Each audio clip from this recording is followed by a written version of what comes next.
আমি যখন ১২ ক্লাসে ফেল হলাম, আমার বাবা আমার জন্য একজন শিক্ষক নিযুক্ত করলেন। তিনি যখন থেকে প্রতি সপ্তাহে আমাকে বাড়িতে পড়াতে আসা শুরু করলেন, তখন থেকেই আমার মায়ের আচরণে কিছু পরিবর্তন দেখতে পেলাম, যা আমাকে ভাবিয়ে তুলছিল। শিক্ষক প্রায় কোনো না কোনো অজুহাতে ঘরের বাইরে যেতেন। একদিন আমি আমার মাকে এবং শিক্ষকের দিকে নজর রাখছিলাম। আমার স্যার আমার মায়ের ঘরে ছিল। তারা অনেক হাসাহাসি করে কথা বলছিল। তারপর যা দেখলাম তাতে অবাক হয়ে গেলাম। একদিন যখন মা কাজের জন্য বাইরে গিয়েছিলেন, আমি বাড়িতে তখন একা ছিলাম। আমি টিউশনের জন্য প্রস্তুতি নিচ্ছিলাম। আমি একটি ছোট ফ্রক পরেছিলাম। সেই পোশাকে আমাকে অনেক সুন্দর লাগছিল। আমি আমার স্যারকে মনে মনে ভালোবাসতাম। যখন টিচার টিউশনে এলেন, তিনি আমাকে বারবার দেখতে লাগলেন। আমার শিক্ষক আমাকে পড়াচ্ছিলেন। হঠাৎ তিনি কিছু সময়ের জন্য আমাকে লক্ষ্য করে তাকালেন, তারপর মৃদু হাসি দিয়ে বললেন, তুমি তো অনেক সুন্দর। তোমার মায়ের মতোই ভালো দেখাচ্ছ। এরপর তিনি আরও বললেন, তোমার মধ্যে সত্যিই কিছু বিশেষ কিছু আছে, যা আমি খুব পছন্দ করি। এই বলে তিনি আমার কাছে এসে বসলেন। তারপর আমি পূজা, ১৭ বছর বয়সী। ছোটবেলা থেকে আমি কিছুটা শান্তশিষ্ট ও সুন্দর মেয়ে ছিলাম। গায়ের রং ছিল একদমই ফর্সা। আমার জীবনে এমন কিছু ঘটে যাবে আমি কখনো ভাবিনি। কারণ আমাকে টিউশন পড়াতে আসা স্যারের প্রেমে পড়ে যাই। কিন্তু সেই স্যার আমাকে আর মা এর সাথে এমন কিছু ঘটে যা আমরা কখনো ভাবতেও পারিনি। বন্ধুরা, আজকের গল্পটা অনেক বেশি স্পেশাল। আশা করছি তোমাদের ভালো লাগবে। গল্পগুলো ভালো লাগলে ভিডিওটি লাইক, শেয়ার এবং চ্যানেলটি সাবস্ক্রাইব করো। সাধারণত আমি কলেজে যাওয়ার কথা ছিল, কিন্তু ১২ ক্লাসের গণিতের কারণে আমার পরীক্ষা ফলাফল খারাপ হয়েছিল। অঙ্কে আমার অনেক দুর্বলতা ছিল, আর তাই আমি সেই বিষয়ে ভালো করতে পারিনি। বাবা কখনো আমার জন্য টাকা দিয়ে সাহায্য করেননি। তার কথা ছিল, তুমি নিজেই পরিশ্রম করো, তবেই তুমি কিছু অর্জন করতে পারবে। কিন্তু বাস্তবতা হল, আমি শুধু এক বিষয়ে খারাপ ফল করেছি, এবং আমাকে সে বিষয়টি পুনরায় পরীক্ষায় বসতে হবে।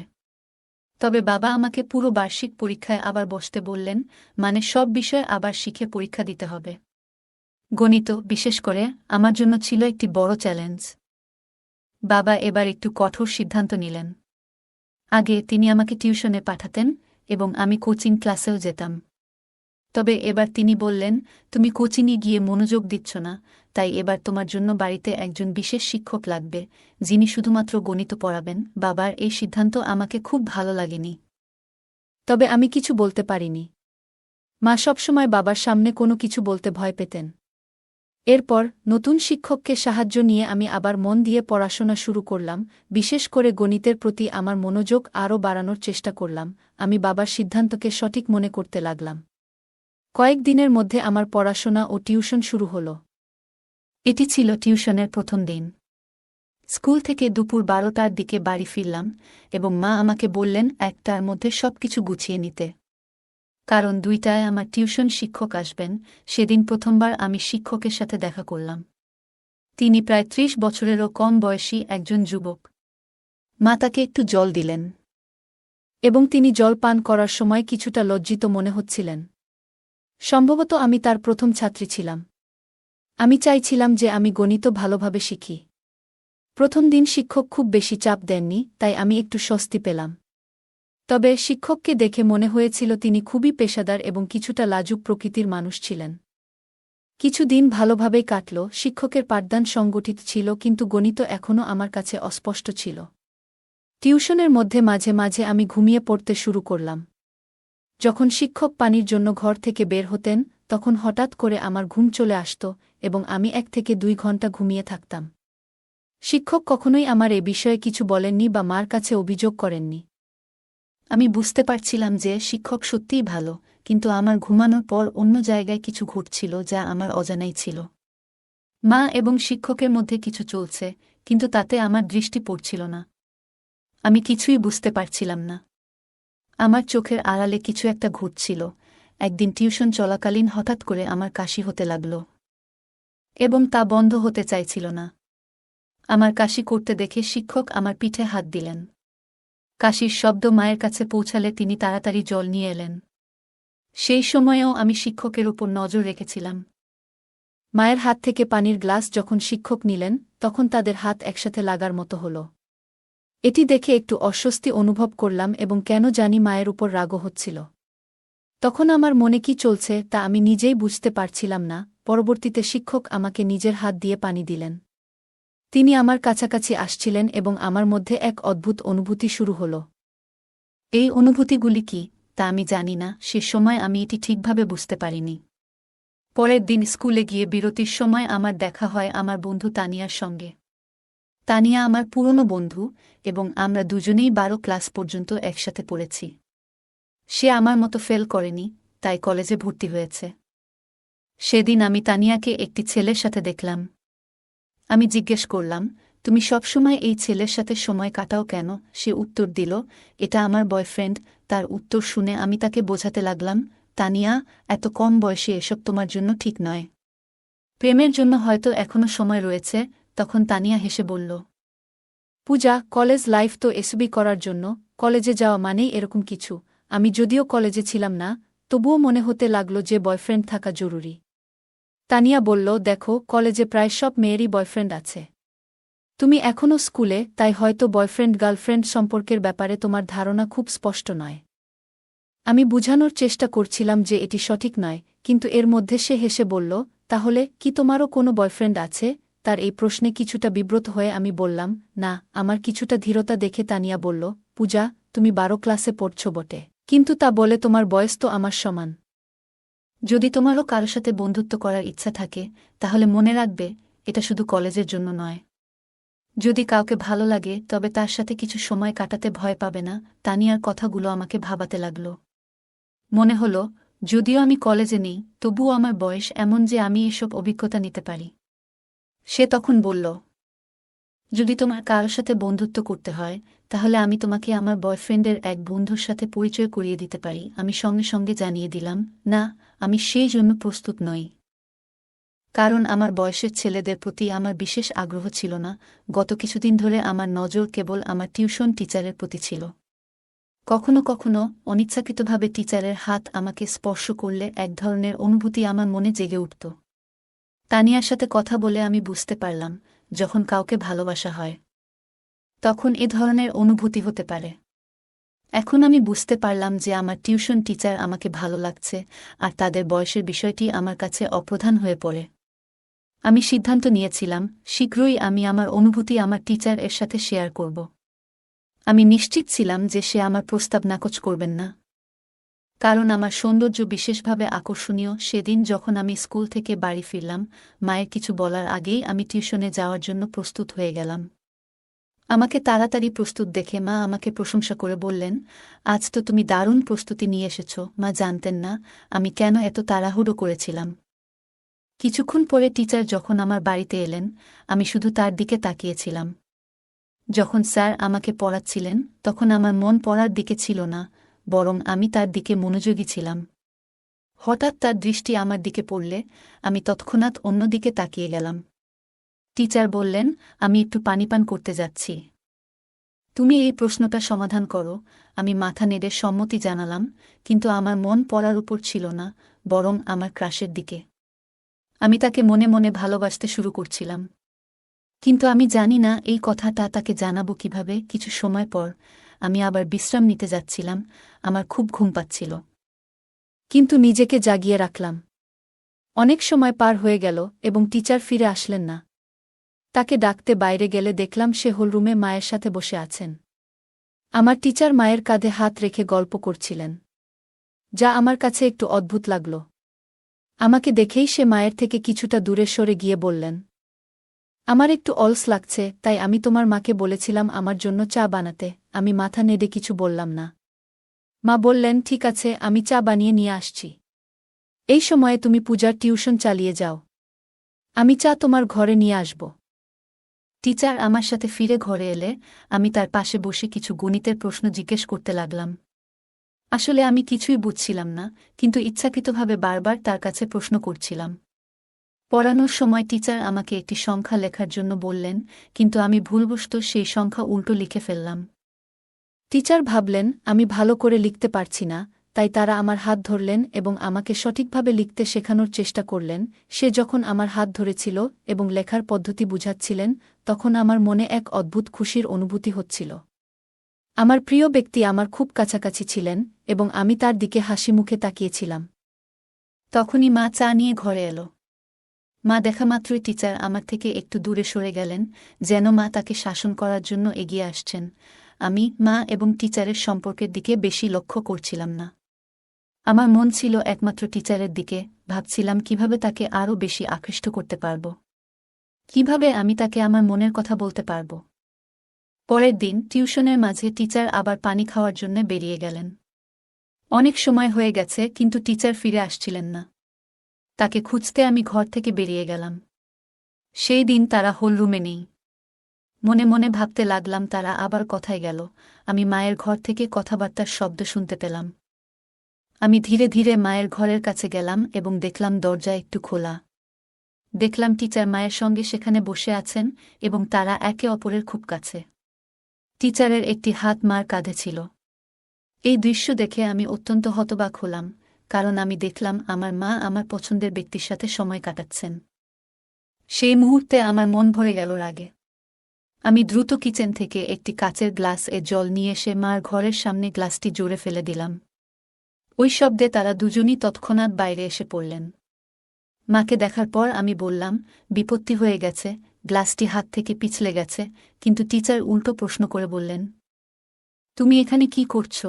আমি সোজাসুজি তাদের দিকে তাকালাম এবং টিচার আমাকে বললেন, তোমার মায়ের মোবাইলের সমস্যা দেখা দিয়েছিল, তাই তোমার মা আমাকে এখানে ডেকেছিলেন। তার ভয়ে ভয়ে কথা বলার ধরন যা বুঝিয়ে দিল যে তাদের মধ্যে এক বিশেষ সম্পর্ক ছিল, যা আমার কাছ থেকে আমার মা আর আমার স্যার লুকাতে চাচ্ছে। কিন্তু আমি তো মার মেয়ে এবং আমি জানতাম যে আমি আমার মায়ের থেকে বেশি তরুণ ছিলাম। টিচার অবশ্যই আমার প্রতি আকৃষ্ট হতে বাধ্য ছিল। এখন আমার পরিকল্পনা ছিল কিভাবে টিচারকে আকর্ষণ করব। সেই দিন কিছু করতে পারলাম না কারণ টিউশনের সময় শেষ হয়ে গেল। কিন্তু আগামী দিনে আমি নিশ্চয়ই কিছু করার চেষ্টা করব। একদিন যখন আমি টিউশনের জন্য প্রস্তুতি নিচ্ছিলাম, আমি একটি ছোট ফ্রক পরেছিলাম। সেই পোশাকে আমাকে অনেক সুন্দর লাগছিল, আর আমি একটু হালকা করে সেজেছিলাম। যখন টিচার টিউশনে এলেন, তিনি আমাকে বারবার দেখতে লাগলেন।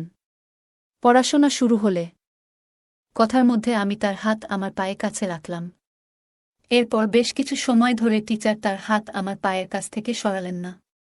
এতে বুঝতে পারছিলাম যে তিনি ক্রমশ আমার প্রতি আকৃষ্ট হচ্ছেন। সেদিন সময় কেটে গেল, কিন্তু প্রতিদিনের মতো টিচার পানি খেতে বা অন্য কোনো কারণে ঘর থেকে বেরিয়ে যাননি। বরং তিনি আমাকে হাত ধরে পড়াতে লাগলেন এবং মাঝে মধ্যে আমার দিকে তাকাচ্ছিলেন। এটি আমার কাছে খুব ভালো লাগছিল। হঠাৎ করে মা এসে যান। যখন তিনি দেখলেন টিচার আমার হাত ধরে পড়াচ্ছেন, তার চোখ বড় হয়ে গেল। মা চায়ের প্রসঙ্গে টিচারকে সেই ঘর থেকে বাইরে নিয়ে গেলেন। আমি স্বভাবতই টিচারের পেছনে চলে গেলাম। টিচার সরাসরি মায়ের ঘরে না গিয়ে বাইরে হলের একটি কোণে বসে থাকলেন। মা আমাকে কিচেনে নিয়ে গিয়ে গম্ভীরভাবে বলতে লাগলেন, তুই আর ছোট নেই, এইভাবে অচেনা মানুষের সামনে ছোট পোশাকে ঘুরে বেড়াতে তোর কিছু মনে হয় না? তিনি বললেন, এটি আমার প্রথম এবং শেষ সতর্কতা। মার গম্ভীর মুখের দিকে তাকিয়ে আমার মনে হল তিনি সত্যিই চিন্তিত। আমি চেষ্টা করছিলাম যেন তিনি সতী সাবিত্রী যেভাবে থাকেন, কিন্তু তার বিয়ে হয়ে গেলেও তিনি একজন যুবকের সাথে সময় কাটাচ্ছেন। আমি তখন এমন পোশাক পরেছিলাম যা মায়ের কাছে অশালীন লেগেছিল।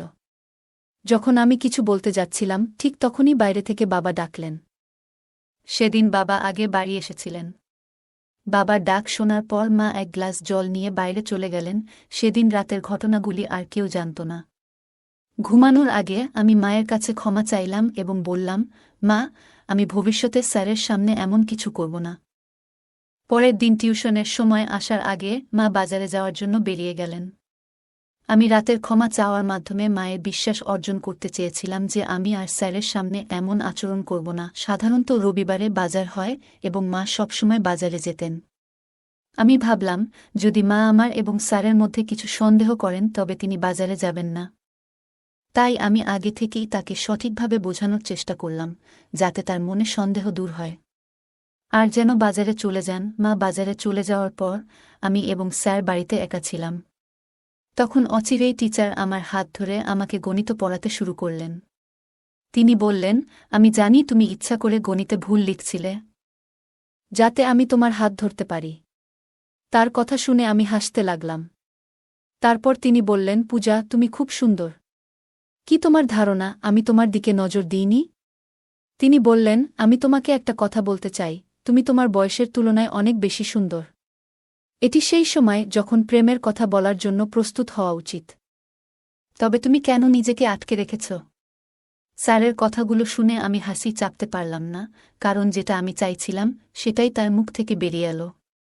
স্যার বললেন, আমি তোমার প্রতি ভালোবাসা অনুভব করি। তিনি আমাকে আলতো করে হাত ধরলেন। আমি জিজ্ঞেস করলাম, স্যার, কি সত্যিই আপনি আমার প্রতি প্রেম অনুভব করেন? আমিও আপনাকে ভালোবাসি। কিন্তু একটা প্রশ্ন আছে, আপনি কেন প্রতিদিন কোনো না কোনো বাহানা তৈরি করে মায়ের ঘরে যান? আপনাদের মধ্যে কি কোনো সম্পর্ক আছে? আমার প্রশ্ন শুনে স্যার হাসলেন এবং বললেন, পূজা, তুমি কি মনে করো আমি তোমার মার প্রতি আকৃষ্ট? একদম নয়। আমি তো প্রথম থেকেই তোমার প্রতি নজর রেখেছিলাম। আমি দেখতে পেয়েছিলাম যে তুমি আমাকে ভালোবাসো কিনা। কিন্তু তোমার মায়ের কারণে আমি আমাদের সম্পর্কটি গোপন রাখতে চেয়েছিলাম, যাতে তিনি সন্দেহ না করেন। আমি ভয় পেয়েছিলাম যে যদি আমি তোমার সামনে আমার অনুভূতির প্রকাশ করি, তাহলে তুমি বিপর্যস্ত হয়ে যাবে, এ কারণে কিছু বলিনি। পরে ধীরে ধীরে তিনি আমার কাছে আসতে শুরু করেন এবং আমাদের মধ্যে প্রেমের সম্পর্ক গড়ে উঠতে থাকে। হঠাৎ করে আমার ঘরের দরজা জোরে খুলে যায় এবং সেখানে মা চলে আসেন। তাকে দেখে আমি একটু অবাক হলাম, কিন্তু একই সঙ্গে জানতাম যে আমি কোনো ভুল করছি না। আমি শুধু একজন বন্ধুর সাথে সময় কাটাচ্ছি। মা আমার কাছাকাছি এসে স্যারকে দূরে সরিয়ে দিলেন এবং বললেন, ভালো হয়েছে, আমি যদি মোবাইলের দিকে নজর না দিতাম, তাহলে হয়তো তোমার এবং এই মানুষের সত্য আমার সামনে এসে যেত না। ব্যাগে মোবাইল না থাকার কারণে আমাকে আবার বাড়িতে ফিরতে হলো। প্রিয়া, এত কম বয়সে তোমার। আমি জানি আমি গতকালই তোমাকে সতর্ক করেছিলাম, কিন্তু আজকে তুমি আবার সেই অবস্থায় পৌঁছে গেছ। স্যার মার সামনে আমাকে ভুল প্রমাণিত করার চেষ্টা করছেন। স্যার মাকে বললেন, বেশ কিছু দিন ধরে তোমার মেয়ে বেশ কিছু অদ্ভুত কাজ করছে। আজকে সে নিজেই আমার সঙ্গে এই বিষয়গুলো নিয়ে আলোচনা করতে এসেছে। মাকে বলতে দেখার পর আমি বাধা দিলাম এবং বললাম, মা, এই লোকটির কথায় বিশ্বাস করো না। আমি তোমার শপিং ব্যাগে থেকে তোমার মোবাইল বের করেছিলাম, যাতে তুমি অর্ধেক পথে ফিরে এসে সত্যটা জানতে পারো। এটি আমি ইচ্ছাকৃতভাবে করেছি, যাতে তুমি বুঝতে পারো এই ব্যক্তির আসল চেহারা কি। আমি বললাম, এই টিউশন শিক্ষক আমাদের বাড়ির 2 মহিলার সঙ্গে এক ধরনের অসৎ ব্যবহার করছে। তুমি তার প্রেমে পড়তে পারো, কিন্তু আমি না। আমি কয়েকবার তোমাদের দুজনকে একসঙ্গে দেখেছি। তাই আমি এই সব ঘটনাকে সাজিয়েছি, যাতে তোমার কাছে এই লোকটির সত্যি মুখোশ খুলে দিতে পারি। যখন স্যার পড়াতে আসেন, ঠিক তখন আমি মায়ের মোবাইলে ভিডিও রেকর্ডিং শুরু করে দিই এবং সেটি ঘরের এক কোণে রাখি। যে কোনো কিছু তিনি মায়ের সম্পর্কে বলতেন, সবকিছু সেই মোবাইলে রেকর্ড হয়ে গিয়েছিল। যখন মা সেই ভিডিওটি দেখলেন, তিনি বুঝতে পারলেন যে স্যার তাদের সাথে প্রতারণা করছেন। মা সেই নালায়েককে পুলিশে দেওয়ার হুমকি দিলে তিনি সেখান থেকে পালিয়ে গেলেন। এরপর মা বললেন, পূজা, আমি অনেক ভুল করেছি, আমি জানি। কিন্তু আমি কি করব? তোমার বাবা আমাকে তেমন সময় দেন না। যেদিন তোমার টিউশন শিক্ষক বাড়িতে এসেছিল, সেদিন থেকেই তার সাথে আমার কথা বলা শুরু হয়। তখন আমি মনে করেছিলাম সে আমার মন বুঝতে শুরু করেছে। তার মিষ্টি কথায় আমি এমনভাবে আবদ্ধ হয়ে পড়েছিলাম যে তার স্বার্থপর প্রেমকে আমি সত্যিকারের মনে করতে শুরু করেছিলাম। আমি তো এতটাই তার প্রেমে মজেছিলাম যে তোমার কথা পর্যন্ত ভুলে গিয়েছিলাম।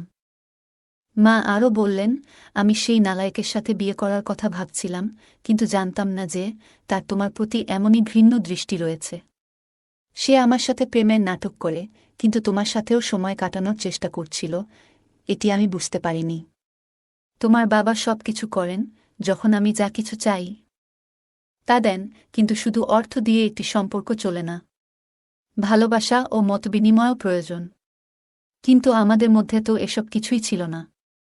এই কারণে যখন আমাকে অন্য একজনের কাছ থেকে একটু ভালোবাসা পেলাম, আমি তাতেই গা ভাসিয়ে দিলাম। আমি সত্যি খুব বড় একটি ভুল করেছি। মা যে ভুল বুঝতে পেরেছিলেন। আমিও স্যারের প্রেমে পাগল হয়ে পড়ছিলাম। কারণ আমার বন্ধুরা, তানিয়া, আমাকে নেতিবাচক বিষয়গুলো সম্পর্কে ভালোভাবে শিক্ষা দিয়েছিল। তানিয়া আমাকে প্রেমের প্রকৃতি সম্পর্কে জানিয়েছিল।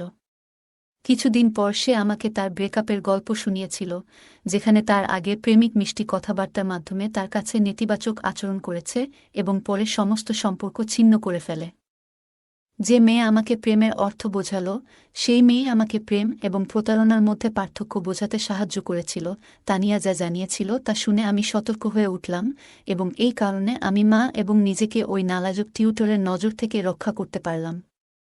ওই ঘটনায় মা আমার সঙ্গে প্রতিজ্ঞা করেছিলেন যে তিনি আর কাউকেই তার অনুভূতি শেয়ার করবেন না। আমিও ঠিক করেছি যে আমি কাউকে অপ্রয়োজনীয় বিষয়গুলোতে জড়িয়ে পড়ব না। আমি মনোযোগ দিয়ে পড়াশোনা করব এবং বাবার স্বপ্ন পূরণ করব। প্রিয় বন্ধুরা, এটা মনে রাখা জরুরি যে জীবনের একজন সঙ্গীর ভালোবাসা কেবল অর্থের উপর নির্ভর করে না। সময় মতো সঙ্গীকে সময় দেওয়া এবং তাদের অনুভূতিগুলো বোঝা জীবনের একটি মৌলিক প্রয়োজন। প্রত্যেক সঙ্গীকে এটি বুঝতে হবে, নইলে যদি হঠাৎ কোনো তৃতীয় ব্যক্তির সামনে আপনার অনুভূতি প্রকাশ করেন, তাহলে ওই ব্যক্তি এটি সুবর্ণ সুযোগ হিসেবে নিতে পারে। ভালোবাসা পাওয়ার জন্য কিছু কথা বলাটা গুরুত্বপূর্ণ, কিন্তু এটি কোনো যুদ্ধ নয়, বরং সঙ্গীর প্রতি সত্যিকারের ভালোবাসা। যে কোনো পরিস্থিতিতেই ভালোবাসা তাদের কাছেই প্রকাশ করতে হয়। জীবনে অনেক সময় আমরা সহজে মানুষের কথায় বিশ্বাস করে ফেলি, কিন্তু গুরুত্বপূর্ণ যে আমরা সব সময় সতর্ক থাকতে পারি। যে ব্যক্তি আমাদের খুব কাছে আসতে চায়, তার উদ্দেশ্য কী তা বোঝা অত্যন্ত জরুরি। ভালোবাসা শুধু মিষ্টি কথায় বা বাহ্যিক আচরণে নয়, বরং এটি ভিত্তি করে একে অপরের প্রতি বিশ্বাস, শ্রদ্ধা এবং আন্তরিকতার ওপর। ভালোবাসা কখনো প্রতারণার মতো হতে পারে না, আর সম্পর্কের মধ্যে সৎ ও খোলামেলা থাকা উচিত। যে কোনো পরিস্থিতিতেই নিজের সম্মান এবং আত্মমর্যাদা রক্ষা করা অত্যন্ত গুরুত্বপূর্ণ। কখনো এমন কোনো পরিস্থিতি তৈরি হলে যেখানে আমাদের সম্মান বা নিরাপত্তা হুমকির মুখে পড়বে, তখন তা থেকে বের হয়ে আসতে হবে। এখানে স্যারের আচরণ ছিল প্রতারণামূলক, তবে মা প্রথমে তা বুঝতে পারেননি। গল্পটি আমাদের শেখায়, প্রেম এবং সম্পর্কের মধ্যে স্পষ্ট পার্থক্য থাকা উচিত। ভালোবাসা কখনো কারো দুর্বলতা বা অপব্যবহার করে না, তা একে অপরের সম্মান ও সহযোগিতায় ভিত্তি করে গড়ে ওঠে।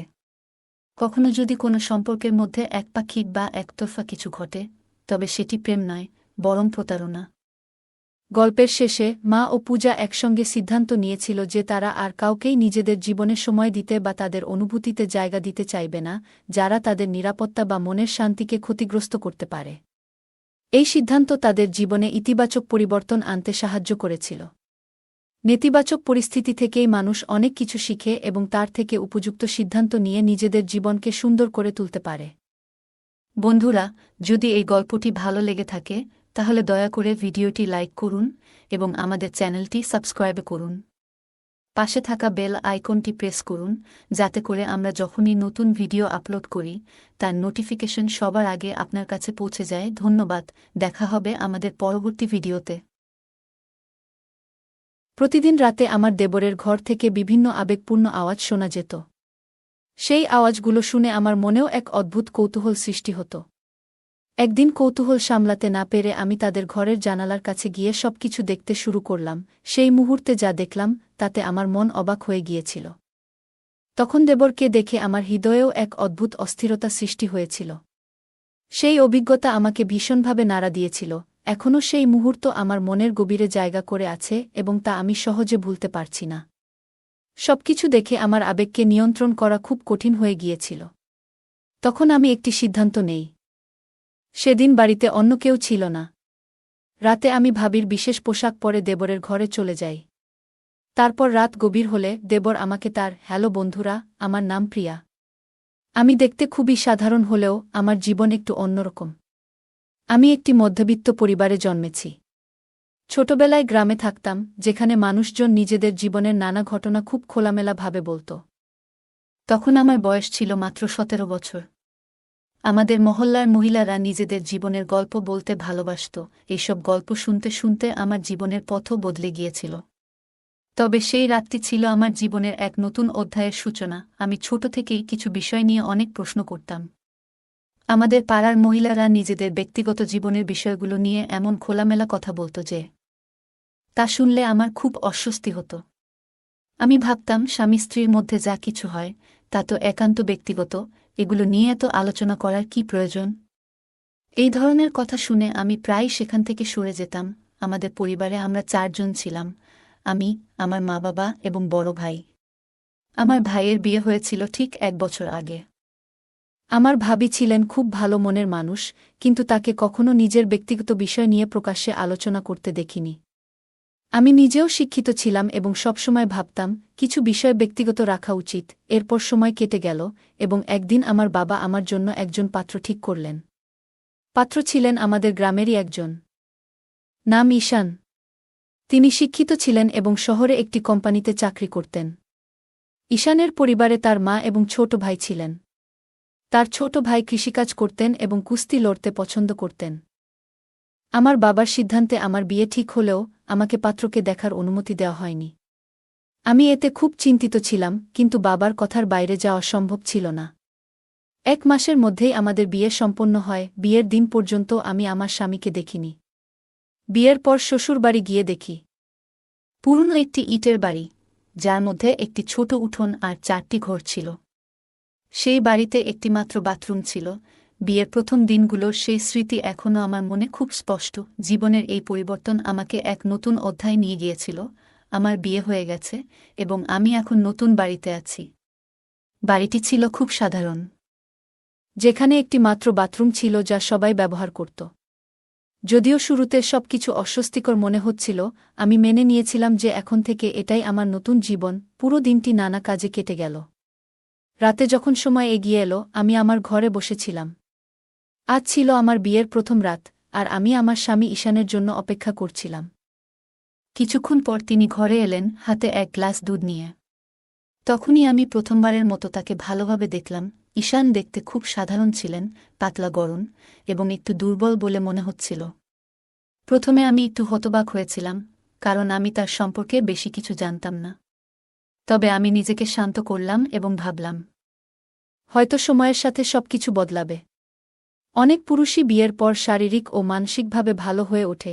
ঈশান আমার কাছে এসে বসে বললেন, প্রিয়া, তুমি আমার জীবনের সবচেয়ে সুন্দর উপহার। তোমার মতো জীবনসঙ্গী পাওয়ার স্বপ্ন আমি দীর্ঘদিন ধরে দেখেছি। আজ সেটা পূরণ হল। তিনি আমার দিকে দুধের গ্লাস বাড়িয়ে দিয়ে বললেন, এটা পান করো। আমি একটু লজ্জা পেয়ে বললাম, আপনি আগে খান, তারপর আমি খাব। তিনি হেসে গ্লাস থেকে 1 চুমুক নিলেন এবং তারপর আমাকে দিলেন। সেই মুহূর্তে আমার মনে হল, এই নতুন জীবনে আমি ধীরে ধীরে মানিয়ে নেব। ঈশান প্রথমেই দুধের গ্লাস থেকে 1 চুমুক নিলেন, তারপর আমার দিকে এগিয়ে দিলেন। আমি বাকি দুধ পান করলাম। তার এই আচরণে আমার মনে ভালো লাগার অনুভূতি জন্ম নিল। তখন তার ব্যবহার আমাকে সত্যিই মুগ্ধ করেছিল। কিছুক্ষণ পর ঈশান আমার হাত ধরে আমাকে কাছে টেনে নিলেন। আমার মনে এক অদ্ভুত উত্তেজনায় ভরে উঠেছিল। কিন্তু আচমকা তিনি নিজেকে দূরে সরিয়ে নিয়ে ঘুমানোর জন্য শুয়ে পড়লেন। আমি খুবই বিভ্রান্ত হয়ে পড়লাম। আজ ছিল আমাদের বিয়ের প্রথম রাত এবং আমি এই রাতকে বিশেষভাবে মনে রাখার মতো করে কাটানোর স্বপ্ন দেখেছিলাম। কিন্তু সেই স্বপ্ন মুহূর্তেই ভেঙে গিয়েছিল। আমি বিছানায় শুয়ে রইলাম আর চিন্তা করতে লাগলাম। কিছুক্ষণ পর দেখলাম ঈশান গভীর ঘুমে তলিয়ে গেছেন। আমি তখন নিজেকে শান্ত রাখার চেষ্টা করলাম, তবে মনকে স্থির করতে পারছিলাম না। কখন যে ঘুমিয়ে পড়েছিলাম তা বুঝতে পারিনি। সকালে ঘুম ভাঙতেই দেখলাম সূর্যের আলো ঘর ভরে গেছে। আমি উঠে বাথরুমে গিয়ে ফ্রেশ হলাম। তারপর বাইরে এসে দেখি আমার ছোট ভাবি বাসন মাজছেন।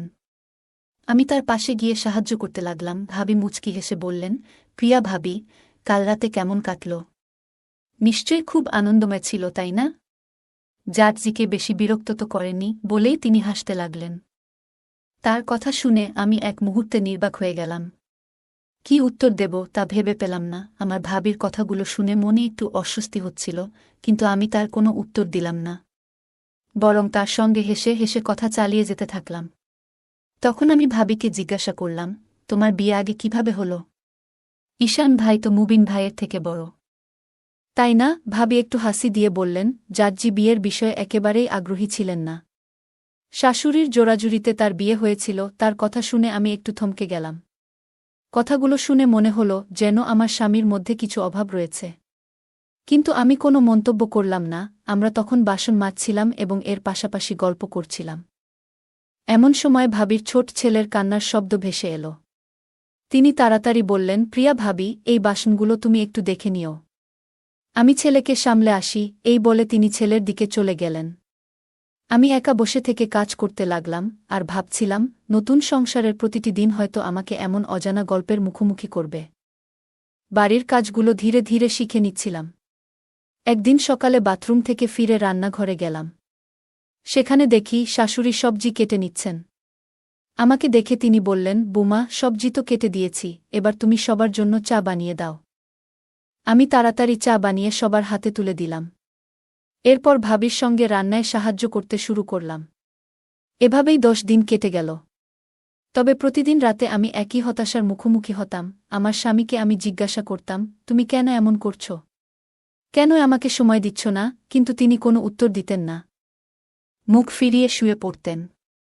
আমি অনেক চেষ্টা করতাম নিজেকে সামলে রাখার। আমার মনের ভেতর যন্ত্রণা বাড়তে থাকলেও কাউকে কিছু বলার সাহস করতাম না। কিছুদিন পর আমার স্বামী শহরে তার কাজের জন্য চলে গেলেন। আমি তাকে থামানোর চেষ্টা করিনি। কিন্তু মনে একটাই প্রশ্ন ছিল, কেন এই সম্পর্ক এমন হচ্ছে? প্রত্যেক নারী তার স্বামীর কাছ থেকে ভালোবাসা ও যত্ন আশা করে। সংসার সুখে চলার জন্য শুধু অর্থ বা খাবার যথেষ্ট নয়। স্বামী স্ত্রীর মধ্যে এমন কিছু অনুভূতি থাকে যা একজন নারীর মনে সুখ ও পরিপূর্ণতার অনুভূতি নিয়ে আসে। কিন্তু আমার স্বামীর মধ্যে সেই চেষ্টার অভাব আমি স্পষ্ট দেখতে পাচ্ছিলাম। আমি চুপচাপ সময় কাটিয়ে দিলাম আর মনে মনে ভাবলাম, হয়তো সময়ের সাথে সবকিছু ঠিক হয়ে যাবে। বিয়ে করার পর প্রত্যেক মেয়ে ভাবে তার নতুন সংসার তার জীবনের সবচেয়ে সুখময় অধ্যায় হবে। আমিও তাই ভেবেছিলাম। কিন্তু সময়ের সঙ্গে সঙ্গে বুঝলাম, আমার স্বপ্নগুলো এক এক করে ভেঙে যাচ্ছে। আমার স্বামী ঈশান কাজের জন্য শহরে চলে গেলেন। আমি চুপচাপ তাকিয়ে রইলাম, মনে হচ্ছিল যেন জীবনের সব আশা ধীরে ধীরে ফুরিয়ে যাচ্ছে। শ্বশুর বাড়িতে আমি একাই 6 মাস কাটিয়ে দিলাম। এই 6 মাসে আমার স্বামী মাত্র 10 দিনের জন্য বাড়ি এসেছিলেন, তাও যেন তার মধ্যে কোনো আগ্রহ ছিল না। আমার মন ভেঙে যাচ্ছিল, কিন্তু কাউকে কিছু বলতে পারিনি। নিজেকে শান্ত রাখার চেষ্টা করছিলাম। তবে এ সময় এক বিষয় খুব খারাপ লাগত। আমার ছোট ভাবিকে দেখে আমার মনে ঈর্ষা হতো। তার স্বামী একজন পরিশ্রমী কৃষক এবং শারীরিকভাবে খুবই শক্তিশালী। তাদের দাম্পত্য জীবন সুখে ভরা ছিল। একদিন আমি শাশুড়িকে বললাম, মা, আমি একবার আমার বাপের বাড়ি যেতে চাই। তিনি অনুমতি দিলেন। পরদিন সকালে আমার দেবর আমাকে বাপের বাড়ি পৌঁছে দিয়ে নিজে আবার ফিরে গেলেন। বাপের বাড়িতে পৌঁছানোর পর মা ও ভাবি আমার কাছে জানতে চাইলেন, শ্বশুরবাড়ি কেমন? তোমার সেখানে সময় ভালো কাটছে তো? আমি চুপ করে রইলাম। কি বলবো বুঝতে পারছিলাম না। আমার মনের কষ্ট কাউকে বোঝাতে পারছিলাম না। বাপের বাড়িতে গিয়ে সবাই যখন আমার শ্বশুরবাড়ির খোঁজ খবর নিতে লাগল, আমি মুখে হাসি রেখে বললাম, সব ঠিক আছে, কিন্তু যার ঠিক থাকার কথা সেই ঠিক নেই। এ কথা কারো সঙ্গে বলার সাহস হয়নি। আমি জানতাম এ কথা বললে সবাই কেবল হাসবে। ধীরে ধীরে আমি বাপের বাড়ির মহিলাদের সঙ্গে বসতে শুরু করলাম। তারা নিজেদের জীবনের নানা অভিজ্ঞতা, বিশেষত স্বামী স্ত্রীর সম্পর্কের বিষয়ে খোলাখুলি কথা বলত। আমি তাদের কথা মন দিয়ে শুনতাম, কিন্তু কিছুই বলতাম না। আমার তো বলার মতো কিছুই ছিল না। ওই মহিলারা এমনভাবে তাদের গল্প বলত, যেন সবকিছুই খুব স্বাভাবিক। তাদের কথায় আমার মন কখনো দোলা দিয়ে উঠত, কখনো সইতে না পেরে ব্যথিত হতো। আমি ভাবতাম, ইস, আমার স্বামী যদি আমাকে এভাবে ভালোবাসত। কিন্তু বাস্তবতা ছিল ভিন্ন। আমার মনের ভেতরে যে পরিবর্তন হচ্ছিল তা আমি নিজেও টের পাচ্ছিলাম। বাপের বাড়িতে কাটানো 1 মাসে তাদের কথাগুলো আমার মনে গেঁথে গিয়েছিল। আমি অনুভব করছিলাম, আমিও আমার স্বামীর সঙ্গে এক সুন্দর সম্পর্ক চাই, যেখানে ভালোবাসা ও অনুভূতির গভীরতা থাকবে। হঠাৎ একদিন আমার দেবর এসে বলল, চলুন, আপনাকে শ্বশুরবাড়ি নিয়ে যেতে হবে। মা বাবা আনন্দের সঙ্গে আমাকে বিদায় দিলেন। আমি আবার আমার শ্বশুরবাড়ি ফিরে এলাম। কিন্তু ফিরে দেখলাম আমার স্বামী তখনও শহরে। বাড়িতে ফিরে আসি, মনটা একটু বিষণ্ণ ছিল। তখন গরমকাল চলছিল এবং এই গরমে ঘরে ঘুমানোর সময়ও তাপমাত্রা অসহ্য লাগছিল। এক রাতে, রাত প্রায় 1টার দিকে, বাথরুমে যাওয়ার জন্য আমি ঘুম থেকে উঠি। দেবরের ঘরের পাশ দিয়ে যাওয়ার সময় আমি একটা অদ্ভুত আওয়াজ শুনতে পাই। প্রথমে কিছুই বুঝতে পারছিলাম না, কেন এমন শব্দ হচ্ছে। আমার কৌতূহল বাড়তে থাকে এবং আমি তাদের ঘরের জানালার পাশে গিয়ে একটু উকি দেই। ঘরে হালকা আলো জ্বলছিল, পাখা চলছিল এবং জানালাগুলো খুলে রাখা ছিল তীব্র গরমের কারণে। যে দৃশ্য দেখলাম তা আমার মনের গভীরে একটা ঝড় তুলে দিল। আমি ভেতরে থেকে অবাক হয়ে ভাবছিলাম, কিভাবে এমন একটা দৃশ্য আমাকে প্রভাবিত করতে পারে। নিজের ভেতরে ভীষণ অপরাধবোধ কাজ করছিল, যেন আমি এমন কিছু দেখেছি যা আমার দেখা উচিত ছিল না। আমি সঙ্গে সঙ্গে সেখান থেকে সরে আসি, বাথরুমে যাই এবং তারপর আমার ঘরে ফিরে এসে শুয়ে পড়ি, কিন্তু আমার চোখে আর ঘুম নেই। বিছানায় শুয়ে শুয়ে আমি শুধু ভাবছিলাম, কেন আমি এমন অনুভব করছি। আমার মনকে বারবার বোঝানোর চেষ্টা করছিলাম যে এই ভাবনাগুলো ঠিক নয়। এভাবেই ধীরে ধীরে আমার জীবনের প্রতিদিনের গল্প এগিয়ে যেতে থাকে। এমন ঘটনা প্রায় ঘটছিল। তার কিছুদিন পর আবার আমি সেই একই ঘটনার সম্মুখীন হই। সন্ধ্যার গরম আবহাওয়ায় বাড়ি ভেতরে থাকলেও ঘুমাতে অসুবিধা হচ্ছিল। এক রাতে ঘুম ভেঙে আমি বাইরে এসে বাগানের পাশ দিয়ে হাঁটছিলাম। হঠাৎ একটি ঘরের কাছ থেকে অদ্ভুত শব্দ শুনতে পাই। আমি বুঝতে পারছিলাম না যে এটি কী কারণে হচ্ছে। কৌতূহলী হয়ে আমি জানালার দিকে এগিয়ে যাই। জানালা থেকে ভেতরে উকি দিয়ে দেখি ঘরে হালকা আলো জ্বলছিল এবং পাখা চলছিল। দৃশ্যটি দেখে আমি অবাক হয়ে যাই।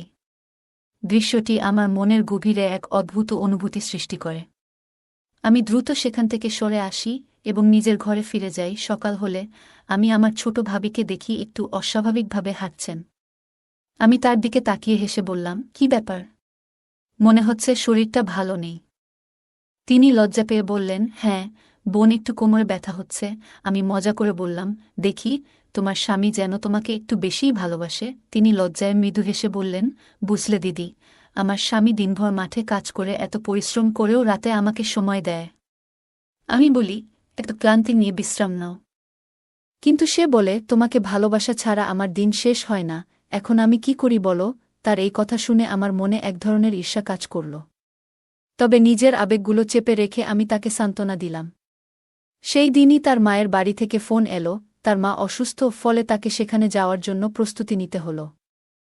পরের দিন সকালে আমার ছোট ভাবি তার মায়ের বাড়ি যাওয়ার জন্য প্রস্তুতি নিচ্ছিলেন। যাওয়ার সময় তিনি আমাকে বললেন, দিদি, তোমার দেওর আজ সন্ধ্যায় ফিরে আসবে। দয়া করে রাতের জন্য তার জন্য দুধ গরম করে দিয়ে দিও। আমাকে 1 মাস মায়ের কাছে থাকতে হবে। আমি হেসে বললাম, তুমি নিশ্চিন্তে যাও, আমি তার ভালোভাবে যত্ন নেব। সন্ধ্যায় দেবর বাড়ি ফিরল।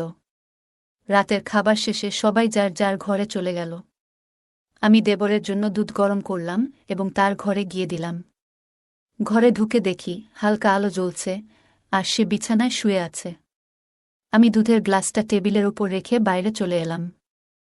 ঘরে ফিরে এসে মনটা অস্থির হয়ে উঠল। সেই মুহূর্তে দেখা দৃশ্য এবং নিজের অনুভূতিগুলো মনের গভীরে ছাপ ফেলে দিল। আমি ভাবছিলাম, কেন এমন অনুভূতি হচ্ছে। আমার স্বামীর প্রতি ভালোবাসা থাকা সত্ত্বেও তার সঙ্গে কিছু অভাব বোধ করছিলাম। আমি নিজের আবেগগুলো সামলানোর চেষ্টা করছিলাম, কিন্তু মন বারবার বলে উঠছিল, তোমার জীবনের কিছু সিদ্ধান্ত হয়তো ভুল ছিল। তবে আমি জানতাম, নিজের পরিবার ও নীতিবোধের কথা ভেবে আমাকে এই চিন্তাগুলো থেকে মুক্ত হতে হবে। আমার দেবরের প্রতি এমন অনুভূতির কারণে আমি নিজের কাছে অপরাধবোধে ভুগছিলাম। সিদ্ধান্ত নিলাম, এই চিন্তাগুলো থেকে মুক্তি পেতে আমাকে আরও বেশি শক্ত হতে হবে এবং নিজের পরিবারের প্রতি দায়িত্ব পালন করতে হবে। সেদিন সন্ধ্যায় আমি গভীর চিন্তায় ডুবেছিলাম। আমার স্বামীর প্রতি আমার সমস্ত ভালোবাসা থাকা সত্ত্বেও আমি কোনোদিন তার কাছ থেকে সেই মানসিক শান্তি পাইনি। মনকে বোঝাতে চেষ্টা করেছিলাম, কিন্তু তৃষ্ণা যেন দিন দিন বাড়ছিল। একদিন পরিস্থিতি এমন হলো যে আমার স্বামীর অনুপস্থিতিতে বাড়িতে শুধু আমি আর আমার দেবর ছিলাম। এক গভীর রাতে হঠাৎ করে একটি নতুন ভাবনা মাথায় এলো। আমি ভেবেছিলাম, যদি দেবরকে আমার দুঃখের কথা খুলে বলি। অনেক ভেবেচিন্তে আমি তার সাথে কথা বলার সিদ্ধান্ত নিলাম। রাতে আমি আমার ঘরে বসেছিলাম। সাহস সঞ্চয় করে আমি দেবরের ঘরে গেলাম। সে প্রথমে হতবাক হয়ে গেল। আমি তাকে বুঝিয়ে বললাম যে কতটা একাকিত্বে ভুগছি। দেবর শান্তভাবে আমার কথা শুনল। কিছুক্ষণ পরে সে আমাকে সান্ত্বনা দিতে শুরু করল। সেই রাত ছিল অন্যরকম। কথোপকথনের মধ্য দিয়ে আমরা একে অপরকে বুঝতে শুরু করলাম। ধীরে ধীরে আমাদের মধ্যে একটি অদ্ভুত অনুভূতি কাজ করতে লাগল। কিন্তু সেই মুহূর্তেই আমার মনের মধ্যে দ্বিধা জন্মাল। এটা কি ঠিক হলো? পরবর্তী দিনগুলোতে আমি অনুভব করলাম, আমার ভেতরে এক ধরনের অপরাধবোধ কাজ করছে। তার মধ্যেই একদিন রাতে যখন আমি দেবরের ঘর থেকে বের হচ্ছিলাম, তখন আমার শাশুড়ি আমাকে দেখে ফেললেন। তিনি আমাকে কিছু বলেননি, কিন্তু তার চোখে সন্দেহের আভাস স্পষ্ট ছিল। পরদিন তিনি সরাসরি আমাকে প্রশ্ন করলেন, তুমি এত রাতে দেবরের ঘরে কেন যাও? আমি তার প্রশ্নের জবাব দিতে পারছিলাম না, কিন্তু তিনি আমাকে বকাঝকা শুরু করলেন। শেষ পর্যন্ত আমি বললাম, মা, আপনি জানেন যে আপনার বড় ছেলে আমাকে কোনোদিন সঠিক ভালোবাসা দিতে পারেনি। আমি এই সম্পর্কের প্রতি বিশ্বস্ত থাকার চেষ্টা করেছি, কিন্তু আমি একা থাকতে থাকতে ক্লান্ত হয়ে পড়েছি। আমার কথা শুনে তিনি কিছুক্ষণ চুপ থাকলেন। তারপর বললেন, আমি তোমার কথা বুঝতে পারছি, কিন্তু এমন কোনো কাজ করো না যা আমাদের পরিবারের মানসম্মান নষ্ট করে। আমার বিয়ের পর থেকেই আমি একটি অনিশ্চয়তায় বসবাস করতে শুরু করি। স্বামীর প্রতি ভালোবাসা থাকা সত্ত্বেও আমি কোনোদিনই সেই আত্মিক ও মানসিক শান্তি পাইনি। স্বামী সবসময় নিজের কাজে ব্যস্ত থাকতেন, আর আমার প্রতি তার কোনো দায়িত্ববোধের প্রকাশ ছিল না। একদিন আমি আমার শাশুড়ির সঙ্গে আমার এই অসন্তুষ্টির কথা শেয়ার করলাম। আমি বললাম, মা, আপনি হয়তো জানেন না, কিন্তু আমি এই বিয়েতে মানসিক শান্তি পাইনি। একজন নারী তার জীবনে যতটুকু আশা করে আমি ততটুকু পাইনি। আপনি কি জানেন আমি কতটা একাকিত্বে ভুগছি? আমার কথা শুনে শাশুড়ি চুপ হয়ে গেলেন। তিনি বললেন, আমি ভেবেছিলাম সময়ের সাথে সবকিছু ঠিক হয়ে যাবে, কিন্তু এখন মনে হচ্ছে তোমার কষ্ট অনেক গভীর। আমি বুঝতে পারিনি যে তোমার এই পরিস্থিতি এতটা গুরুতর। এরপর কয়েকদিন ধরে শাশুড়ি আর আমার মধ্যে কোনো কথা হয়নি। হঠাৎ একদিন তিনি আমার স্বামীকে ফোন করে সবকিছু জানালেন। স্বামী প্রথমে কিছুই বলল না, কিন্তু তার চোখে মুখে লজ্জার ছাপ স্পষ্ট ছিল। সেই রাতে আমি সিদ্ধান্ত নিলাম যে এই সম্পর্ক থেকে বেরিয়ে আসব। পরদিন সকালে আমি আমার ব্যাগ গুছিয়ে নিজের বাড়ি ফিরে এলাম। বাড়িতে পৌঁছে আমি আমার মনের সব কথা আমার মা এবং বড় ভাবির কাছে বললাম। তারা আমার দুঃখ শুনে খুবই মর্মাহত হলেন। ভাবি শাশুড়িকে ফোন করে আমার পরিস্থিতি নিয়ে কথা বললেন এবং তাদের সিদ্ধান্তের সমালোচনা করলেন। এরপর আমার পরিবার সিদ্ধান্ত নিল যে আমার জন্য একটি নতুন জীবন শুরু করা উচিত। কিছুদিন পর আমার ভাই এবং বাবা একটি নতুন সম্পর্কের প্রস্তাব নিয়ে এলেন। একজন সুদর্শন এবং সদয় স্বভাবের মানুষ আমার জীবনে এলো। আমার জীবনে অনেক ওঠাপড়ার পর অবশেষে একটি নতুন অধ্যায় শুরু হয়। আমার বিয়ে হয়েছিল একজন দয়ালু এবং দায়িত্বশীল মানুষ, আমনের সঙ্গে। আমনের প্রথম স্ত্রী ৬ মাস আগে এক মর্মান্তিক দুর্ঘটনায় মারা যান।